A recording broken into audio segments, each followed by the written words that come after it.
The Galactic Council chambers hummed with the quiet efficiency of 1,000 worlds united under one banner. Crystalline walls stretched toward a domed ceiling that displayed the swirling dance of nearby star systems, while representatives from dozens of species occupied their designated sections. The air itself was carefully filtered and adjusted to accommodate the breathing requirements of beings who had evolved under different suns.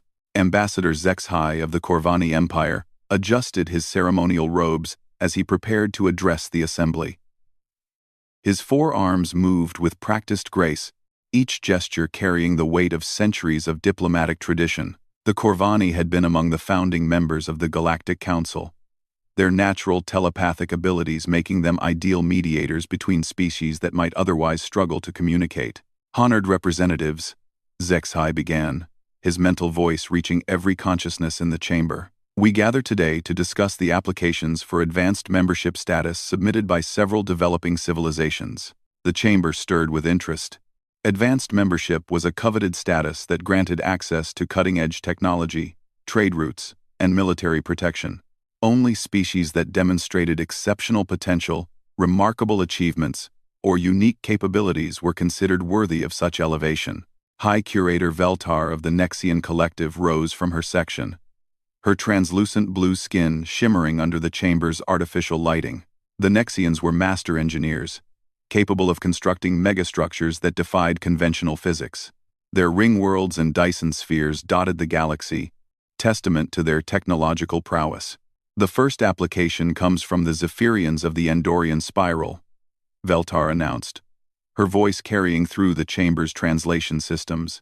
Their mastery of gravitational manipulation has allowed them to create floating cities that exist in perfect harmony with their planet's ecosystem. They have demonstrated the ability to redirect asteroid fields and have offered to share their technology for the betterment of all council members. A murmur of approval rippled through the assembly. The Zephyrians had been monitoring for several decades, and their achievements were indeed impressive. Several representatives from various species nodded their agreement, already envisioning the applications of gravitational technology in their own star systems. The second application, Veltar continued, comes from the Etherians of the Magellanic sector. Their biological engineering capabilities are unparalleled. They have successfully eliminated disease from their population, extended their natural lifespan to over 3,000 standard years, and can adapt their physical forms to survive in almost any environment without technological assistance. This announcement generated even more enthusiasm. The ability to modify biological systems was something many species had attempted, but few had mastered to such an extent. The implications for medical advancement and environmental adaptation were staggering. Captain Mortis of the Titan Confederacy stood next, his massive frame casting a shadow over nearby representatives. The Titans were known throughout the galaxy for their military might and strategic prowess. Standing nearly 3 meters tall and possessing natural armor-like skin, they had never lost a planetary conflict. The third application, Mortis rumbled in his deep bass voice, comes from the quantum dancers of the far reach. Their understanding of multidimensional physics allows them to exist simultaneously across multiple reality layers. They can phase through solid matter, manipulate probability fields, and have developed faster-than-light communication that operates instantaneously across any distance. The chamber fell silent for a moment as representatives contemplated the implications. Instantaneous communication across galactic distances would revolutionize everything from trade to military coordination. The quantum dancers had essentially solved one of the fundamental challenges of maintaining a galactic civilization. As the discussion continued, a small section in the far corner of the chamber remained notably quiet. The human delegation sat in their assigned seats, listening to the proceedings with careful attention but knowing their presence was largely ignored by the greater assembly. Ambassador Sarah Chen of Earth watched the proceedings with a mixture of frustration and resignation. Humanity had been granted basic membership in the Galactic Council only 50 years ago, after first contact with a Corvani exploration vessel. Since then, Earth had struggled to find its place in the vast tapestry of galactic civilization. Humans were not telepathic like the Corvani. They could not manipulate gravity like the Zephyrians, engineer biology like the Etherians, or phase between dimensions like the quantum dancers. They were not massive and powerful like the Titans, nor could they construct megastructures like the Nexians. In a galaxy filled with species that seemed to excel at impossible feats, humans appeared disappointingly ordinary. What makes your species special? Was a question Sarah had been asked countless times during her tenure as ambassador. The honest answer was that she didn't know. Humans were resourceful, certainly. They were adaptable and surprisingly creative. They had a tendency to find unexpected solutions to complex problems. But none of these qualities seemed particularly impressive when compared to species that could manipulate the fundamental forces of physics with thought alone. Dr. Marcus Webb, Earth's chief scientific liaison to the Council, leaned over to whisper to Sarah, "The vote is going exactly as expected.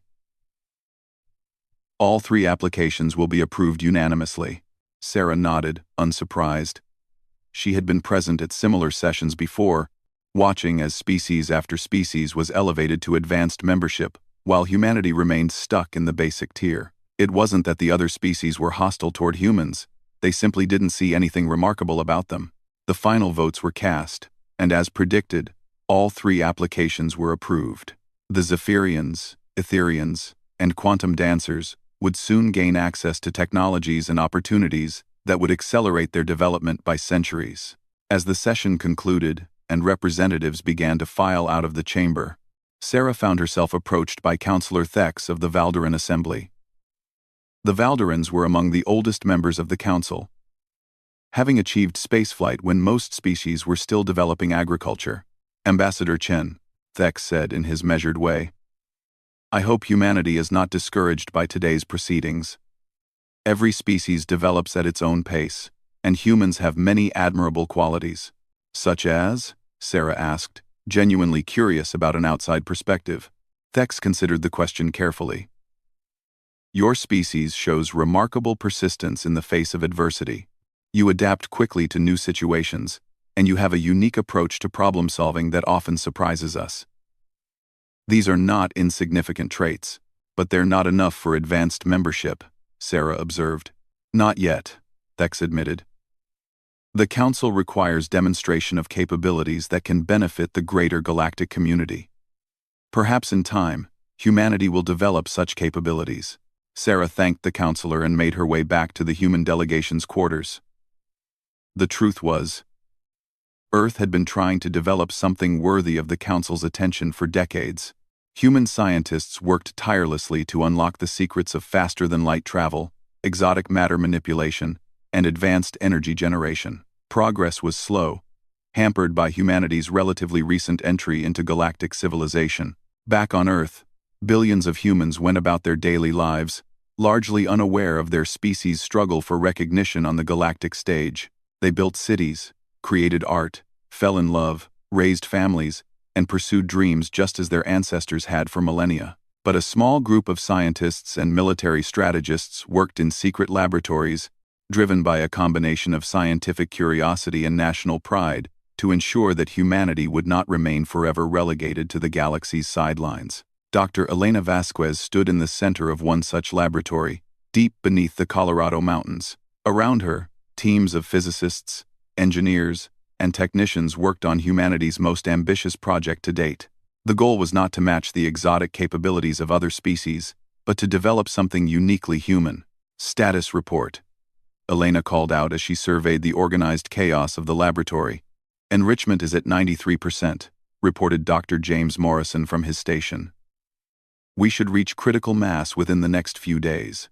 Containment systems are holding steady," added Dr. Yuki Tanaka. "The new magnetic field configuration is working better than our most optimistic projections." Elena nodded with satisfaction. The project had taken nearly 2 decades to reach this point, building on theoretical work that dated back to the early 20th century. While other species had developed technologies that seemed like magic to human understanding, humans had focused on perfecting something much more fundamental: the controlled release of nuclear energy. The irony was not lost on Elena. While aliens manipulated gravity, biology, and dimensional physics, humans had mastered the art of splitting atoms and forcing them back together again. It was a crude technology by galactic standards, relying on brute force rather than elegant manipulation of natural laws. but it was entirely human in its approach. "Have there been any inquiries from the Council monitoring stations?" Elena asked. "Negative," Morrison replied. "As far as they're concerned, we're conducting standard industrial research.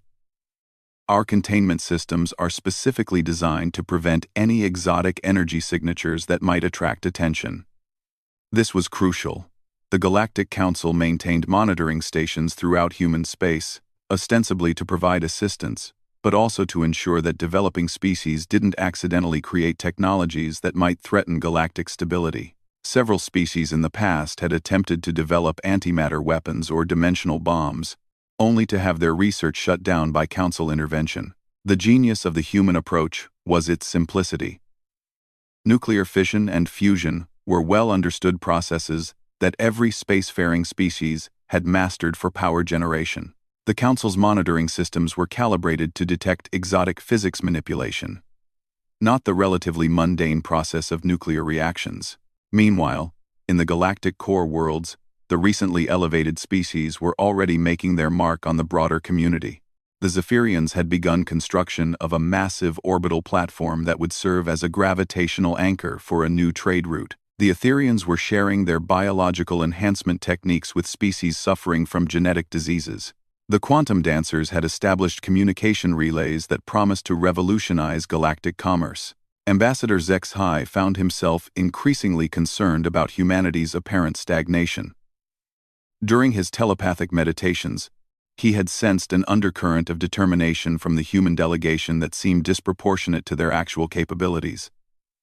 It was as if they knew something the rest of the galaxy did not. "The humans puzzle me," he confided to High Curator Veltar during a private dinner meeting. "Their mental patterns suggest they are working towards something significant. Yet their public research initiatives show no signs of breakthrough." Veltar sipped her nutrient solution thoughtfully. "Perhaps they are simply ambitious beyond their current capabilities.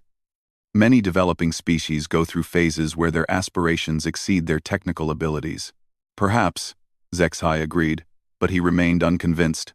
His telepathic abilities had given him insight into thousands of species over the centuries, and the human mental patterns were unlike anything he had encountered.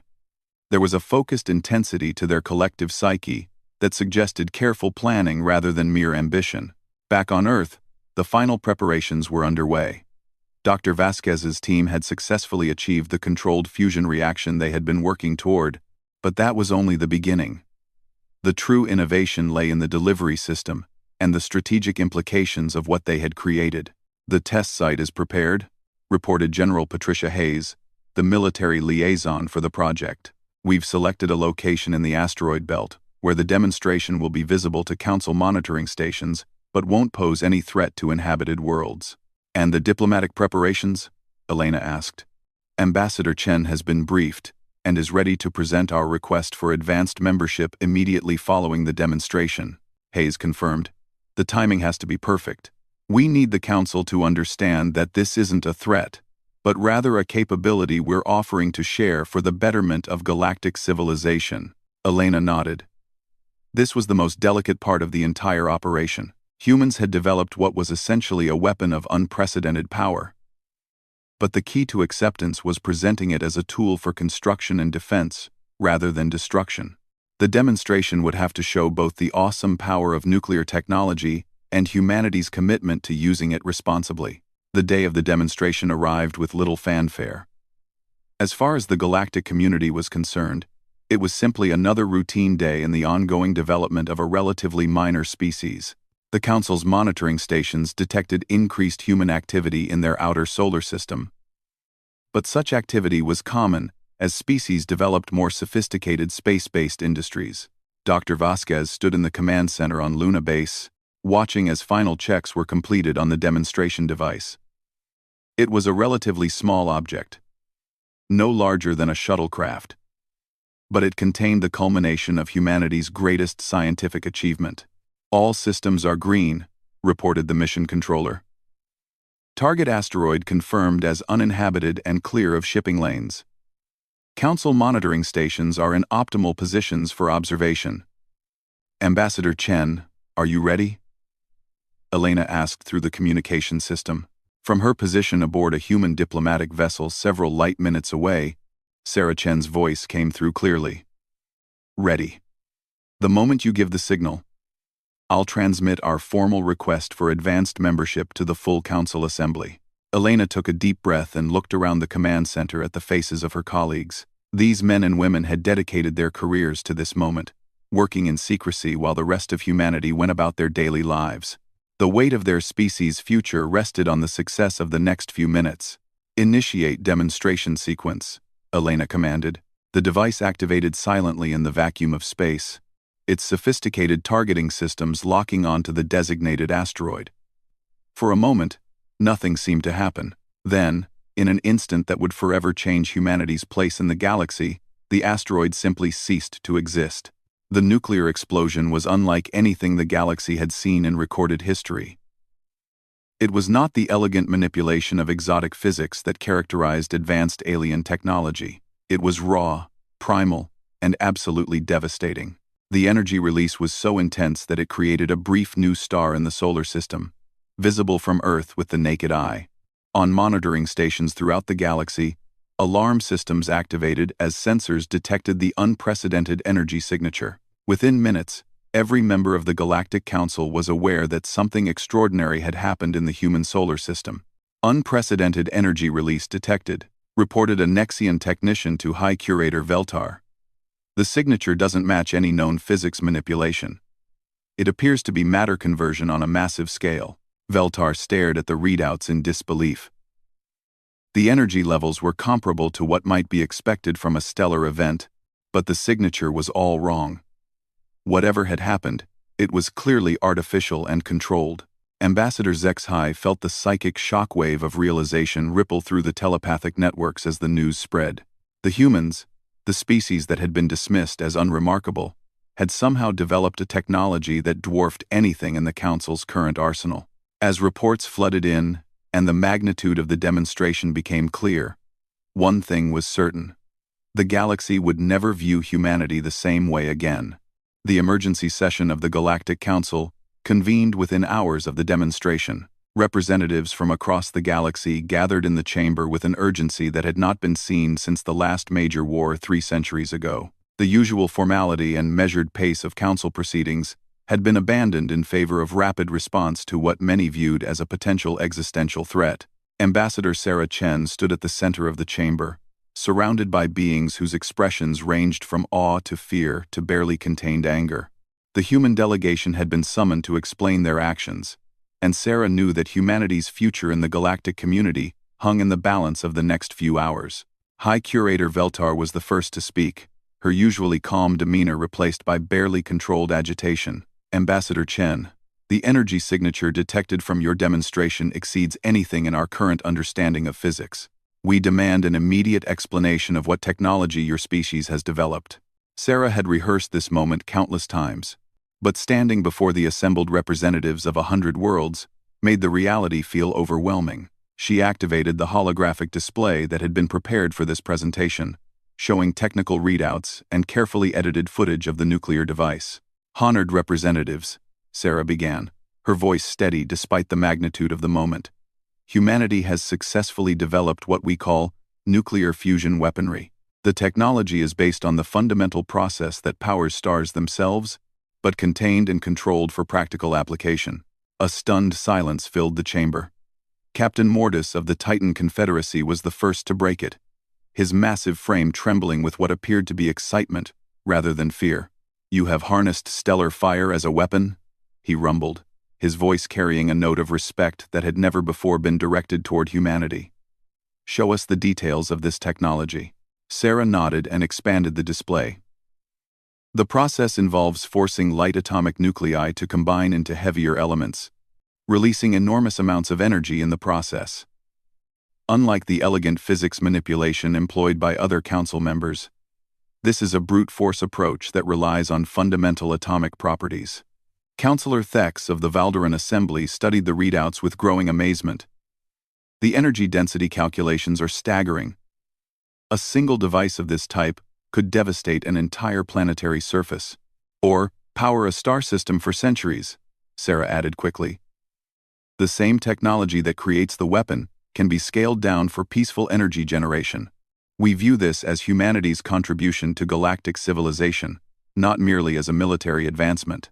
Ambassador Zexhai had been silent during the initial exchange, his telepathic abilities allowing him to sense the complex emotions swirling through the chamber. Fear was certainly present, but it was increasingly being replaced by something else, a profound shift in how the assembled representatives viewed humanity. Ambassador Chen, Zexhai said carefully, your species has been dismissed by many as lacking remarkable capabilities, yet you have developed a technology that surpasses our most advanced weapons systems. How is this possible? Sarah had anticipated this question and had prepared an answer that would resonate with the Council's values. Because we approach problems differently. While other species have focused on manipulating the fundamental forces of the universe through exotic physics, humans have always looked for practical solutions using the materials and processes readily available to us. We split atoms because we couldn't bend gravity. We force fusion because we couldn't manipulate biology. Our limitations became our strengths. The explanation sparked intense discussion among the representatives. Several species began rapid consultations with their technical advisors, trying to understand how a supposedly primitive civilization had achieved something they had never considered possible. Dr. Yellen Krex, the quantum dancer's chief scientist, materialized in the chamber after phasing through several dimensions.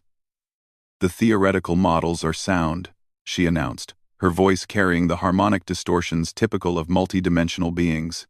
Nuclear fusion as a directed energy source could indeed produce the observed results. But the engineering challenges would be enormous. I Campli 5 over. I Campli 5 over. I Campli 5. Which is exactly why we've spent 20 years perfecting the technology, Sarah replied. Humanity may not be able to phase between dimensions or manipulate gravity, but we excel at solving engineering problems through persistence and creativity. High Curator Veltar had been conducting her own analysis during the discussion. As master engineers, the Nexians understood better than most what an achievement this represented. The containment systems alone represent breakthrough technology. To control such violent reactions with sufficient precision for practical use requires innovations in magnetic field manipulation, material science, and computational modeling. Sarah activated another section of her presentation. We're prepared to share all of our research with the Council, including the complete technical specifications for both weapons and power generation applications. We request advanced membership, not as a threat, but as a species ready to contribute meaningfully to galactic civilization. The chamber erupted into immediate debate. Some representatives argued that any species capable of developing such destructive technology posed an inherent threat to galactic peace. Others countered that the responsible presentation of the technology and offer to share it demonstrated exactly the kind of maturity required for advanced membership. Captain Mortis stood and raised one massive hand for silence. When the chamber quieted, he spoke with the authority of someone who understood warfare better than most. In 3 centuries of Council membership, I have seen many weapons. Gravity bombs that can crush planets. Biological agents that can sterilize entire star systems. Dimensional rifts that can erase matter from existence. But never have I seen a weapon demonstrated with such restraint. He gestured toward the technical readouts still displayed in the chamber's center. The humans chose an uninhabited asteroid for their demonstration. They gave advance notice to our monitoring systems. They immediately offered to share the technology rather than hoarding it for military advantage. These are not the actions of a species seeking to threaten galactic peace. Ambassador Zexhai nodded in agreement. Captain Mortis speaks wisdom. The telepathic emanations I sense from the human delegation indicate genuine desire for cooperation, not domination. Their mental patterns show careful consideration of the implications of their technology. But not everyone was convinced. Curator Prime Jellic of the Hegemony Coalition, representing several paranoid species known for their isolationist tendencies, stood to voice opposition. This changes everything, Jellic declared, his artificial voice translator struggling with the complex harmonics of his native language. A primitive species has developed technology that makes our most advanced defenses obsolete. How can we trust that they will use such power responsibly? Sarah had expected this objection and was ready with a response. Because we already have used it responsibly. Humanity has possessed nuclear weapons for over a century. We could have used them to dominate our own planet. But instead, we chose to regulate them, limit them, and eventually transcend them. Our history shows that we understand the responsibility that comes with such power. She activated another display showing Earth's history with nuclear technology. We used early atomic weapons only twice. In a global conflict that predates our space age. Since then, despite possessing arsenals capable of destroying our entire planet, we have never used them in warfare. Instead, we developed international treaties, dismantled surplus weapons, and focused on peaceful applications. The historical data was compelling. Several representatives who had been skeptical began to reconsider their positions as they reviewed humanity's track record with dangerous technology. High Oracle Mycen of the Transcendent Order, representing the galaxy's most spiritually advanced species, spoke for the first time. Her people rarely involved themselves in political matters, preferring to focus on philosophical and metaphysical concerns. The pattern is significant, she said in her ethereal voice. This species has consistently chosen cooperation over domination, even when possessing overwhelming advantages. Their development of nuclear technology follows this same pattern. They demonstrate power, then immediately offer to share it. This suggests evolutionary maturity. The debate continued for hours, with representatives arguing various positions. Some demanded immediate elevation to advanced membership as recognition of humanity's breakthrough. Others insisted on a probationary period to ensure the technology wouldn't be misused. A few still argued that such dangerous technology should be banned entirely. Finally, Zexhai called for formal consideration. We must vote on 3 questions. First, does humanity's development of nuclear fusion technology qualify as a significant contribution to galactic civilization? Second, should they be granted advanced membership based on this achievement? Third, should we accept their offer to share this technology with the Council? The voting process was complex, involving not just simple majorities but weighted consensus among different species groups. The Corvani telepaths consulted among themselves, sharing thoughts and emotions through their mental networks. The Titans held a brief war council, discussing strategic implications. The Nexians ran probability calculations on potential outcomes. As the votes were tallied, Sarah found herself surrounded by a strange mixture of tension and anticipation. Humanity had finally proven that they belonged among the galaxy's advanced civilizations, but the reaction was not what she had expected. Instead of immediate acceptance, they faced intense scrutiny and debate about the implications of their achievement. The first vote was unanimous. Humanity's nuclear technology was indeed a significant contribution to galactic civilization. The energy applications alone would revolutionize power generation across the galaxy, while the weapons technology would provide new options for planetary defense against external threats. The second vote was closer, but still passed by a substantial majority. Humanity would be granted advanced membership, with access to the technologies and opportunities that came with that status. However, the elevation would come with unprecedented oversight and monitoring requirements. The third vote was the most contentious. Several species were nervous about nuclear technology proliferation, fearing that less responsible civilizations might abuse such power. After extensive debate, a compromise was reached. The technology would be shared, but only with species that met strict ethical and stability criteria. As the session concluded, Sarah felt a mixture of triumph and trepidation. Humanity had achieved its goal of gaining recognition and advanced membership, but they had also fundamentally altered their relationship with the galactic community. They were no longer the overlooked newcomers struggling for attention. They were now a major player whose every move would be watched and analyzed. Over the following weeks, the implications of humanity's demonstration rippled throughout the galaxy. Species that had previously ignored Earth suddenly sought diplomatic contact. Trade negotiations that had stalled for years were rapidly concluded in humanity's favor. Military alliances that had seemed impossible were suddenly being proposed. Dr. Elena Vasquez found herself at the center of the galaxy's most intensive technology transfer in recorded history. Delegations from dozens of worlds arrived at Earth to study nuclear fusion techniques, each offering their own technologies in exchange. The sharing agreements negotiated by the Council ensured that humanity would gain access to gravitational manipulation, biological enhancement, dimensional physics, and dozens of other exotic technologies. But the most significant change was in how other species viewed humanity itself. The psychological impact of the demonstration went far beyond the technical specifications. For the first time, the galaxy saw humans not as primitive newcomers, but as a species capable of developing solutions that more advanced civilizations had never conceived. They think differently than we do, observed Dr. Krex during one of her visits to Earth. Most species develop exotic physics manipulation early in their technological advancement.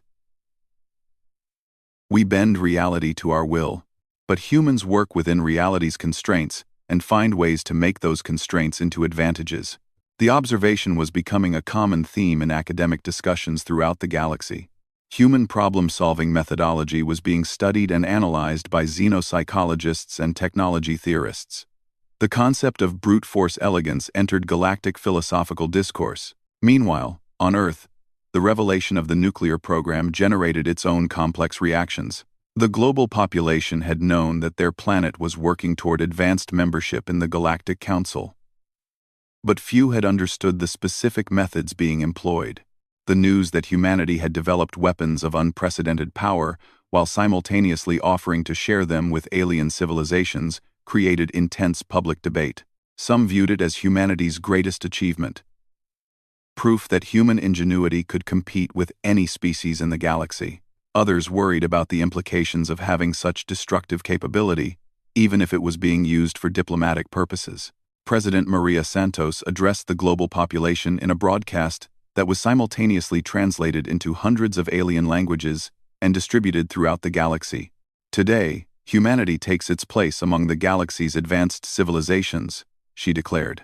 We have shown that our species' greatest strength is not any single technology, but our ability to find innovative solutions to seemingly impossible problems. The nuclear fusion breakthrough is not just a weapon or power source. It's proof that human creativity and determination can achieve anything. The broadcast was watched by billions of beings across the galaxy, many of whom were seeing a human leader speak with authority and confidence for the first time. The psychological impact was profound. Humanity was no longer asking for acceptance. They were claiming their rightful place. But with recognition came new responsibilities and challenges. Earth's intelligence services began receiving reports of increased activity in various sectors of the galaxy. Some species that had previously been confident in their military superiority were rapidly developing countermeasures to nuclear weapons. Others were attempting to develop their own fusion technology despite the Council's restrictions. Most concerning were the reports from the Outer Rim territories, where several hostile alien civilizations existed outside Council protection. These species had shown little interest in human space when Earth was just another developing world, but news of humanity's nuclear capabilities had apparently sparked their attention. We've detected increased long-range reconnaissance in our outer territories, reported Admiral Jennifer Zhang during a classified briefing. At least 3 different non-Council species have sent survey missions toward human space. We believe they're assessing our defensive capabilities. General Hayes studied the tactical displays with growing concern. They're testing us. The demonstration was meant to show our strength, but it may have also painted a target on us. Other species want to know if we're as dangerous as we appear to be. Dr. Vasquez had been invited to the briefing as the chief architect of humanity's nuclear program. How many functional weapons do we currently have in our arsenal? She asked. 17 operational warheads, Admiral Zhang replied, with production capacity for 3 additional units per month given current resource allocation. The numbers were sobering. Humanity had demonstrated the capability to create weapons of unprecedented power. But their actual arsenal was still quite limited. If hostile forces decided to test human resolve, the outcome was far from certain. We need to accelerate production while simultaneously showing restraint, General Hayes observed. Too many weapons and the Council will view us as a threat. Too few, and we'll be vulnerable to anyone who wants to challenge us. Sarah Chen, who had returned to Earth after the council session, provided the diplomatic perspective. The advanced membership gives us access to defensive technologies that other species have developed. We should be able to integrate gravity shielding, dimensional armor, and exotic particle weapons into our defense systems within the next few years. But technology transfer took time, and time might be something humanity didn't have in abundance. The galaxy's power balance had shifted dramatically with the nuclear demonstration, and various factions were still adjusting to the new reality. The most immediate concern came from an unexpected source. The quantum dancers, despite their advanced membership and exotic capabilities, had privately approached Earth with an unusual proposition. Our reality manipulation requires enormous energy expenditure, Dr. Krex explained during a classified meeting with human leadership. Nuclear fusion technology could power our dimensional research on a scale we've never achieved before. In exchange, we're prepared to offer humanity access to our defensive, phase-shifting technology. The offer was intriguing but complex. Phase shifting would allow human ships and installations to exist partially outside normal space-time, making them nearly impossible to target with conventional weapons. But the technology was extremely advanced and would require fundamental changes to human engineering methodology. "What are you really asking for?" Dr. Vasquez inquired. Dr. Krex's multidimensional form flickered as she considered her response. "We want a partnership. The quantum dancers and humanity working together could achieve things neither species could accomplish alone, but it would require absolute trust and complete technological integration." The proposition represented exactly the kind of opportunity that advanced membership was supposed to provide, but it also highlighted the rapid pace at which humanity's situation was changing. Just months ago, Earth had been struggling for recognition. Now they were being courted by some of the galaxy's most advanced species. As the meeting concluded, Sarah Chen realized that the nuclear demonstration had been just the beginning of humanity's journey into galactic prominence. The easy part had been developing the technology and gaining recognition. The hard part would be navigating the complex political and military realities that came with being a major galactic power. Outside the conference room windows, Earth continued its ancient rotation around the Sun, seemingly unchanged despite the cosmic significance of recent events. But humanity itself was transforming, adapting to new realities and responsibilities that would define their species' future among the stars. 6 months after humanity's elevation to advanced membership, the galaxy had settled into a new equilibrium that few had anticipated. The nuclear demonstration had not merely gained Earth recognition. It had fundamentally altered the strategic balance that had existed for centuries. Trade routes shifted to favor human space. Diplomatic alliances realigned around nuclear capabilities, and technological development accelerated across numerous species as they sought to understand and adapt to humanity's approach to problem-solving. Dr. Elena Vasquez stood on the observation deck of humanity's first orbital weapons platform, watching as the final components of the defensive grid were installed. The platform itself was a marvel of integrated technology, combining human nuclear fusion with Nexian megastructure engineering, quantum dancer phase-shifting capabilities, and Corvani telepathic coordination systems. It represented everything that advanced membership had promised: access to the galaxy's most sophisticated technologies. "Status report," Elena requested from the platform commander. "Grid installation is 97% complete," Commander Torres replied, his attention focused on the tactical displays surrounding them. "Integration of the phase-shift defensive matrix is proceeding ahead of schedule. The Quantum Dancer technical advisors say we should have full dimensional displacement capability within the week." Elena nodded with satisfaction. The defensive platform was humanity's answer to the increased attention they had received from hostile forces throughout the galaxy. Intelligence reports indicated that at least 7 different non-council species were actively developing countermeasures to nuclear weapons, while several others had begun probing the outer territories of human space. But the platform represented more than just defense. It was a statement. Humanity was no longer content to simply react to galactic events. They were actively shaping them. "Incoming transmission from Earth Command," announced the communications officer. "Priority 1 classification." Elena moved to the secure communication terminal and activated the quantum encrypted channel. Admiral Zhang's image appeared on the display, her expression grim. "Dr. Vasquez, we have a situation developing in the Kepler sector. Long-range sensors have detected a massive fleet movement from the Vorthak Empire. Intelligence estimates indicate at least 300 vessels, including their new antimatter dreadnoughts." Elena felt her stomach tighten. The Vorthak were among the galaxy's most aggressive non-council species, known for their expansionist tendencies and brutal military tactics. They had been conspicuously absent from diplomatic overtures following humanity's nuclear demonstration. "Target assessment?" Elena asked. "Unknown, but trajectory analysis suggests they're heading for the outer colonies. If they maintain current heading and speed, they'll reach New Horizon within 18 hours.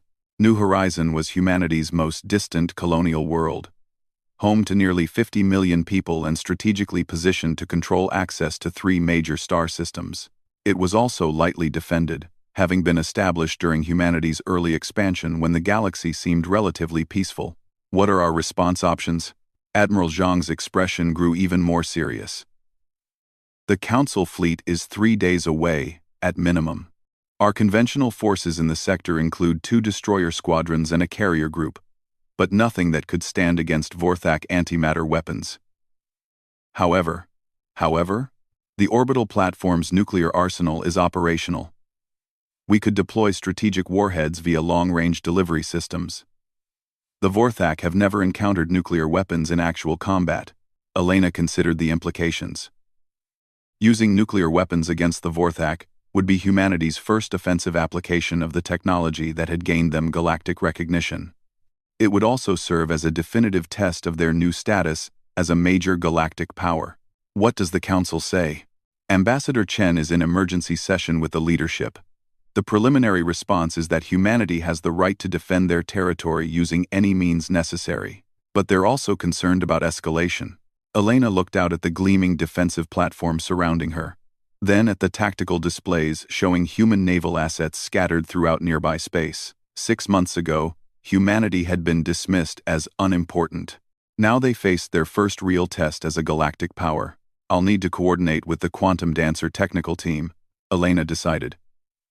"If we're going to demonstrate nuclear capabilities against a major military force, we need to ensure maximum effect with minimum collateral damage." The next few hours were a whirlwind of preparation. Nuclear warheads were loaded onto long-range delivery vehicles equipped with dimensional phase technology. Targeting solutions were calculated that would neutralize the Vorthak fleet while avoiding damage to any nearby inhabited systems. Most importantly, careful consideration was given to the psychological impact of the engagement.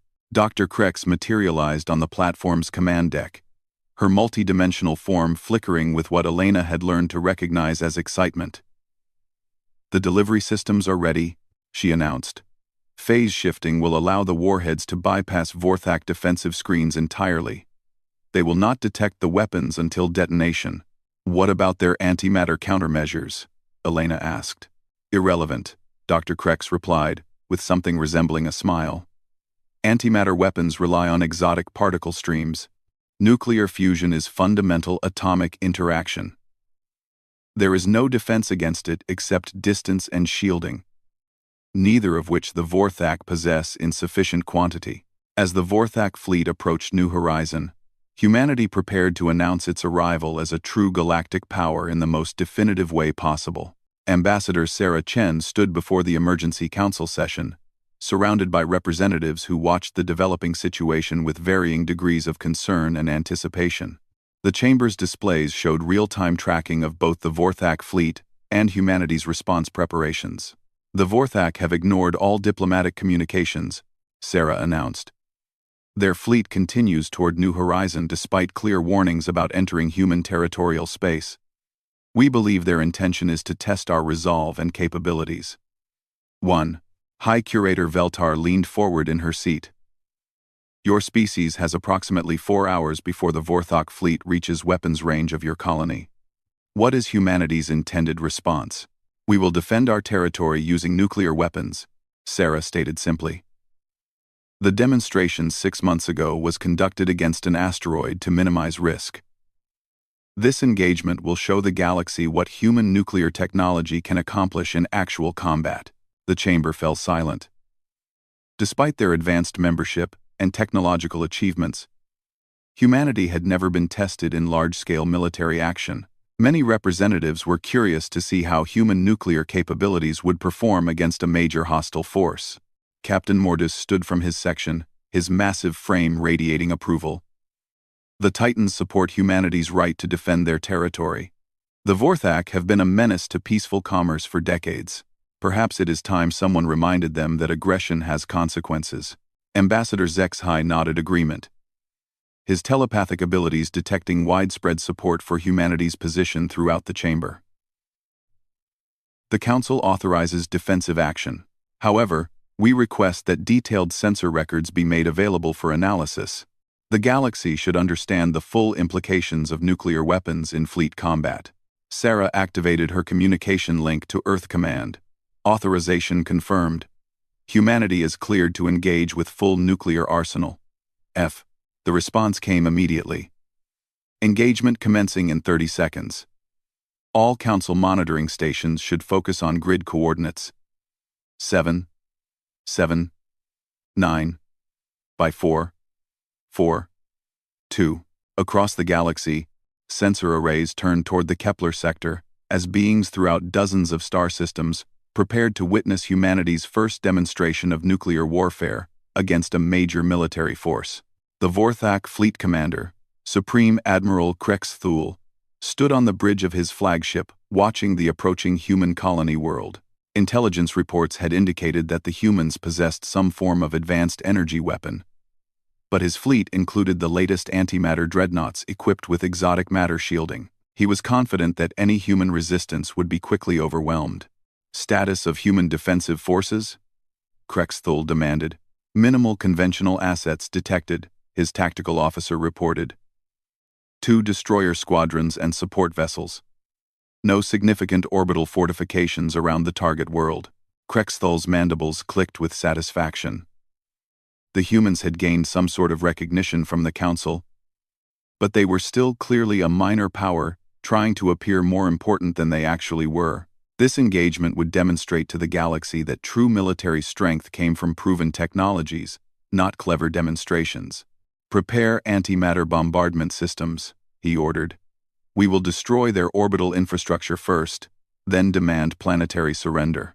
The tactical displays showed his fleet closing on the human colony, antimatter weapons charging for their devastating assault. Everything proceeded exactly according to plan, until the sensors detected something that should have been impossible. Admiral, the sensor operator called out, confusion evident in his voice. I'm detecting massive energy buildup throughout the system, but I can't identify the source. The signatures don't match any known weapons technology. Krex Thule moved to the sensor station and studied the readouts. The energy patterns were unlike anything in Vorthak databases. They seemed to be building toward some sort of coordinated release. But from where? Expand sensor sweep, he ordered. Find the source of those energy signatures.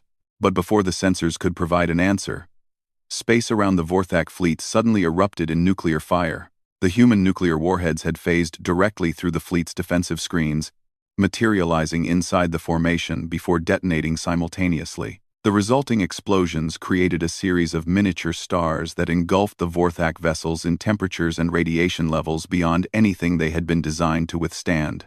Elena watched the engagement unfold from her position on the orbital platform, studying sensor readings that showed the devastating effectiveness of nuclear weapons against conventional spacecraft. The Vorthak antimatter shielding, designed to deflect exotic particle beams, provided no protection against the fundamental forces unleashed by fusion reactions. Tactical assessment, she requested from Commander Torres. 73% of the Vorthak fleet destroyed in the initial strike, Torres reported. Remaining vessels are in full retreat.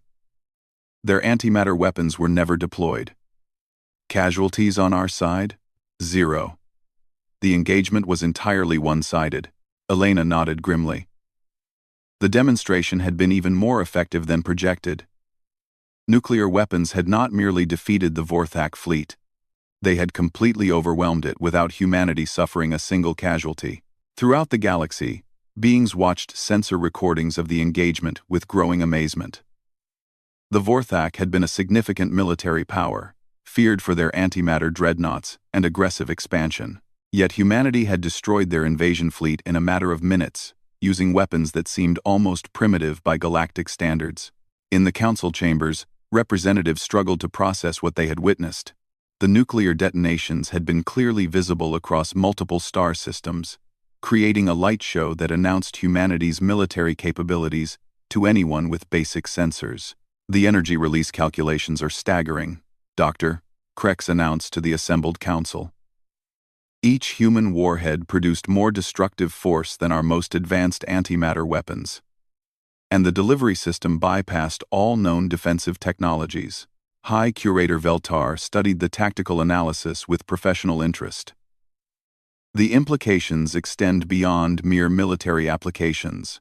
Any species that masters nuclear technology gains an overwhelming advantage in any direct conflict." Captain Mortis stood and addressed the chamber with obvious enthusiasm. "Humanity has demonstrated that innovation trumps convention. While we developed ever more sophisticated ways to manipulate exotic physics, they perfected the art of releasing fundamental atomic energy. We were building elegant weapons. They were building absolute ones." The observations sparked intense discussion throughout the chamber. Many representatives realized that their own defensive technologies, developed over centuries of warfare between species using exotic physics manipulation, were completely inadequate against nuclear weapons. Ambassador Chen used the momentum to advance humanity's broader strategic goals. Earth is prepared to share nuclear defensive technologies with Council members, including shielding designs that can protect against fusion weapons. "We believe that galactic security is best served when all peaceful species possess adequate defenses." The offer was carefully calculated. By providing defensive technologies, humanity could ensure that nuclear weapons remained primarily a deterrent, rather than becoming the galaxy's primary offensive weapon system. It also positioned Earth as a leader in the galaxy's new strategic reality. Over the following days, requests for diplomatic meetings with humanity increased exponentially. Species that had previously showed little interest in Earth suddenly sought trade agreements, military alliances, and technology exchanges. The psychology of galactic politics had shifted dramatically. The Vorthak Empire, meanwhile, faced a crisis of confidence that rippled throughout non-council space. If humanity could destroy their most advanced fleet so effortlessly, what did that mean for other aggressive species who had been considering expansion into Council territory? "The strategic balance has shifted permanently," observed General Hayes during a staff meeting at Earth Command. "Nuclear weapons have become the galaxy's ultimate deterrent. Any species considering military action against human interests must now factor in the possibility of total annihilation." Dr. Vasquez, who had returned to Earth following the successful engagement, found herself at the center of requests for nuclear technology from dozens of species. The careful sharing protocols established by the Council had become a bottleneck that many civilizations wanted to bypass. "We're receiving offers that go far beyond simple trade agreements," she reported to President Santos. "The Hegemony Coalition is offering exclusive access to their dimensional manufacturing techniques in exchange for nuclear weapons technology. The Etherians want to trade biological enhancement capabilities for fusion power systems. Even some non-council species are offering significant concessions for defensive nuclear technologies." President Santos studied the diplomatic reports with growing amazement. 6 months ago, we were struggling to get anyone to return our communications. Now it seems like everyone in the galaxy wants to be our friend. Or our ally against potential enemies, General Hayes added. Intelligence reports indicate that several major powers are rapidly developing their own nuclear research programs. They don't want to be caught at a disadvantage if conflicts arise. The nuclear demonstration had not merely showcased human capabilities. It had triggered a galaxy-wide technological arms race as species scrambled to understand and adapt to the new strategic reality. But perhaps the most significant change was in humanity's own perception of their place in the galaxy. No longer did they see themselves as newcomers struggling for acceptance. They had become a major power whose decisions would shape galactic events for centuries to come. Ambassador Sarah Chen stood on the observation deck of humanity's newest diplomatic vessel, watching as the ship approached the galactic core for a major council meeting. The vessel itself was a symbol of humanity's transformation, incorporating technologies from dozens of species while maintaining distinctly human design principles. Status report from the engineering section, her aide announced. All systems functioning at optimal parameters. The fusion power core is providing more energy than we can actually use. Sarah smiled at the irony. Humanity had gained galactic recognition by developing weapons of unprecedented power. But the same technology was now revolutionizing everything from transportation to manufacturing. Nuclear fusion had become the foundation for human expansion into galactic civilization. Time to destination? 3 hours until we reach the council chambers. Ambassador Zexhai has requested a private meeting before the general session begins. Sarah nodded. The Corvani ambassador had become an important ally in navigating galactic politics, his telepathic insights proving invaluable in understanding the complex motivations of various species. As Earth's ship approached the galactic core, Sarah reflected on the journey that had brought humanity to this point. Less than a year ago, they had been dismissed as unremarkable newcomers, with nothing significant to contribute to galactic civilization. Now they were among the most influential members of the Council, their nuclear technology reshaping strategic thinking throughout the galaxy. The transformation had not been without challenges. Humanity now faced responsibilities and threats that would have been unimaginable during their early years in the galactic community. But they had proven that innovation, determination, and careful strategic thinking could overcome any disadvantage. The council session that day would focus on establishing new protocols for nuclear technology sharing and developing defensive strategies against hostile forces throughout the galaxy. Humanity would play a central role in shaping policies that would affect billions of beings across hundreds of worlds. As the ship docked at the council's central station, Sarah prepared to represent a species that had fundamentally altered the course of galactic history. The galaxy had once favored aliens with exotic capabilities and advanced physics manipulation. But now they recognized that true power came not from bending reality to one's will, but from understanding reality so completely that its fundamental forces could be harnessed and directed. Humanity had unveiled nuclear weapons, and in doing so had revealed something even more important: that the galaxy's future belonged not to those with the most sophisticated abilities, but to those with the most innovative solutions to impossible problems. The universe itself had become humanity's laboratory, and the galaxy would never be the same.